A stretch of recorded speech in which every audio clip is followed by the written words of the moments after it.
ਪਾਕਿਸਤਾਨ 'ਚ ਪੰਜਾਬੀ ਕੌਮਪ੍ਰਸਤਾਂ ਦੇ ਸਭ ਤੋਂ ਵੱਡੇ ਨੈਟਵਰਕ ਪੰਜਾਬੀ ਨੈਸ਼ਨਲਿਸਟ ਫੋਰਮ ਵੱਲੋਂ ਜੀ ਆਇਆਂ ਨੂੰ। ਪੰਜਾਬੀ ਆਪਣੇ ਜ਼ੋਨ ਦੇ PNF ਦੇ ਡਿਪਟੀ ਜ਼ੋਨਲ ਆਰਗੇਨਾਈਜ਼ਰ ਦੇ ਨਾਲ ਰਾਬਤਾ ਕਰਨ। ਕੌਮਪ੍ਰਸਤ ਕੌਮ ਦਾ ਇੱਕ ਵਕੀਲ ਹੁੰਦਾ ਹੈ। ਉਹ ਕੌਮ ਦੇ ਲੋਕਾਂ, ਕੌਮ ਦੀ ਜ਼ੁਬਾਨ, ਕੌਮ ਦੀ ਸਕਾਫਤ, ਕੌਮ ਦੀ ਤਾਰੀਖ, ਕੌਮ ਦੀ ਜ਼ਮੀਨ ਦੇ ਨਾਲ ਮੁਹੱਬਤ ਕਰਦਾ ਹੈ।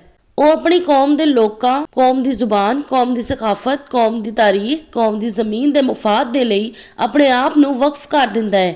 ਉਹ ਆਪਣੀ ਕੌਮ ਦੀ ਜ਼ਮੀਨ, ਕੌਮ ਦੀ ਤਾਰੀਖ, ਕੌਮ ਦੀ ਸਕਾਫਤ, ਕੌਮ ਦੀ ਜ਼ੁਬਾਨ, ਕੌਮ ਦੇ ਲੋਕਾਂ ਦੇ ਮੁਫਾਦਾਤ ਦਾ ਦਿਫਾ ਕਰਦਾ ਹੈ। ਜੇ 100 ਵਾਟ ਦੇ 1000 ਬਲਬ ਸਾਰੇ ਪਾਕਿਸਤਾਨ ਵਿੱਚ ਬਲਣ ਦੇ ਹੋਣ ਤਾਂ ਫਿਰ ਹਰ ਥਾਂ 100 ਵਾਟ ਦਾ ਚਾਨਣ ਹੋਣ ਦੇ ਕਰਕੇ ਚਾਨਣ ਕਿਧਰੇ ਵੀ ਨਜ਼ਰ ਨਹੀਂ ਆਣਾ। ਜੇ 100 ਵਾਟ ਦੇ 1000 ਬਲਬ ਇੱਕ ਥਾਂ ਤੇ ਇਕੱਠੇ ਕਰ ਦਿੱਤੇ ਜਾਣ ਤਾਂ ਫਿਰ ਉੱਥੇ 100 ਵਾਟ ਦਾ ਚਾਨਣ ਹੋਣ ਦੇ ਬਜਾਏ 1 ਲੱਖ ਵਾਟ ਦਾ ਚਾਨਣ ਹੋ ਜਾਣਾ ਹੈ। ਇਹੀ ਹਾਲ ਪੰਜਾਬੀ ਕੌਮ ਪ੍ਰਸਤਾਂ ਦਾ ਹੈ। ਪਾਕਿਸਤਾਨ ਵਿੱਚ ਪੰਜਾਬੀ ਕੌਮ ਪ੍ਰਸਤੀ ਦੇ ਵਧਣ ਦੇ ਕਰਕੇ ਇਸ ਵੇਲੇ ਸਾਰੇ ਪਾਕਿਸਤਾਨ ਵਿੱਚ ਹੀ ਪੰਜਾਬੀ ਕੌਮ ਪ੍ਰਸਤ ਹੈ।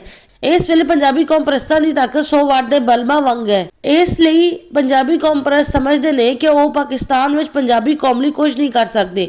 ਗੱਲ ਇਹ ਵਾ ਕਿ ਇਹਨਾਂ ਪੰਜਾਬੀ ਕੌਮ ਪ੍ਰਸਤਾਂ ਚੋਂ ਜੇ 1000 ਪੰਜਾਬੀ ਕੌਮ ਪ੍ਰਸਤ ਵੀ ਇੱਕ ਪਲੇਟਫਾਰਮ ਤੇ ਨੈਟਵਰਕ ਬਣਾ ਕੇ ਇਕੱਠੇ ਹੋ ਗਏ ਤੇ 100 ਵਾਟ ਨਹੀਂ ਬਲਕਿ 1 ਲੱਖ ਵਾਟ ਦਾ ਚਾਨਣ ਹੋ ਜਾਣਾ ਹੈ। ਫਿਰ ਹਰ ਕਿਸੇ ਨੂੰ ਪੰਜਾਬੀ ਕੌਮ ਦੀ ਤਾਕਤ ਨਜ਼ਰ ਵੀ ਆ ਜਾਣੀ ਹੈ ਤੇ ਸਮਝ ਵੀ ਆ ਜਾਣੀ ਹੈ। ਪੰਜਾਬੀ ਕੌਮ ਪ੍ਰਸਤਾਂ ਦੀ ਤਾਕਤ ਵਧਾਉਣ ਲਈ 1000 ਪੰਜਾਬੀ ਕੌਮ ਪ੍ਰਸਤਾਂ ਨੂੰ ਇੱਕ ਪਲੇਟਫਾਰਮ ਤੇ ਨੈਟਵਰਕ ਬਣਾ ਕੇ ਇਕੱਠਾ ਕਰਕੇ ਕੰਮ ਕਰਨ ਲਈ ਪੰਜਾਬੀ ਨੈਸ਼ਨਲਿਸਟ ਫੋਰਮ PNF ਬਣਾ ਕੇ PNF ਦੇ chief organiser, deputy chief organiser, section coordinator ਬਣਾਏ ਗਏ ਨੇ। ਇਹ PNF ਦੀ ਸੈਂਟਰਲ ਲੀਡਰਸ਼ਿਪ ਹੈ। ਪੰਜਾਬੀ ਨੈਸ਼ਨਲਿਸਟ ਫੋਰਮ PNF ਦੇ chief organiser, deputy chief organiser, section coordinator ਸਮੇਤ ਇਸ ਵੇਲੇ ਸੈਂਟਰਲ ਲੀਡਰਸ਼ਿਪ ਦੀ ਤਾਦਾਦ 6 ਹੈ ਤੇ 6 ਹੀ ਰਹੇਗੀ। ਜਦਕਿ ਪਾਕਿਸਤਾਨ ਦੇ 12 ਜ਼ੋਨ ਬਣਾ ਦਿੱਤੇ ਗਏ ਨੇ। 12 ਜ਼ੋਨ ਦੇ ਜ਼ੋਨਲ ਆਰਗੇਨਾਈਜ਼ਰ ਤੇ ਡਿਪਟੀ ਜ਼ੋਨਲ ਆਰਗੇਨਾਈਜ਼ਰ ਬਣਾਏ ਗਏ ਨੇ। ਇਹ PNF ਦੀ ਜ਼ੋਨਲ ਲੀਡਰਸ਼ਿਪ ਹੈ। ਇਸ ਵੇਲੇ ਜ਼ੋਨਲ ਲੀਡਰਸ਼ਿਪ ਦੀ ਤਾਦਾਦ 24 ਹੈ, ਪਰ ਪਾਕਿਸਤਾਨ ਵਿੱਚ 5 ਲੱਖ ਤੋਂ ਬਹੁਤੀ ਆਬਾਦੀ ਵਾਲੇ 12 ਸ਼ਹਿਰਾਂ ਦੇ ਸਿਟੀ ਆਰਗੇਨਾਈਜ਼ਰ ਤੇ YouTube, Twitter, ਬਲੌਗ ਸੈਕਸ਼ਨ ਦੇ ਕੋਆਰਡੀਨੇਟਰ ਵੀ ਬਣਾਏ ਜਾ ਰਹੇ ਨੇ। ਇਸ ਲਈ ਜ਼ੋਨਲ ਲੀਡਰਸ਼ਿਪ ਦੀ ਤਾਦਾਦ 40 ਹੋ ਜਾਏਗੀ। ਹੁਣ ਪਾਕਿਸਤਾਨ ਦੇ 100 ਡਿਸਟ੍ਰਿਕਟ ਵਿੱਚ PNF ਦੇ ਮੈਂਬਰ ਐਗਜ਼ੀਕਟਿਵ ਕਮੇਟੀ ਤੇ ਡਿਸਟ੍ਰਿਕਟ ਆਰਗੇਨਾਈਜ਼ਰ ਬਣਾਏ ਜਾ ਰਹੇ ਨੇ। ਇਹ PNF ਦੀ ਡਿਸਟ੍ਰਿਕਟ ਲੀਡਰਸ਼ਿਪ ਹੈ।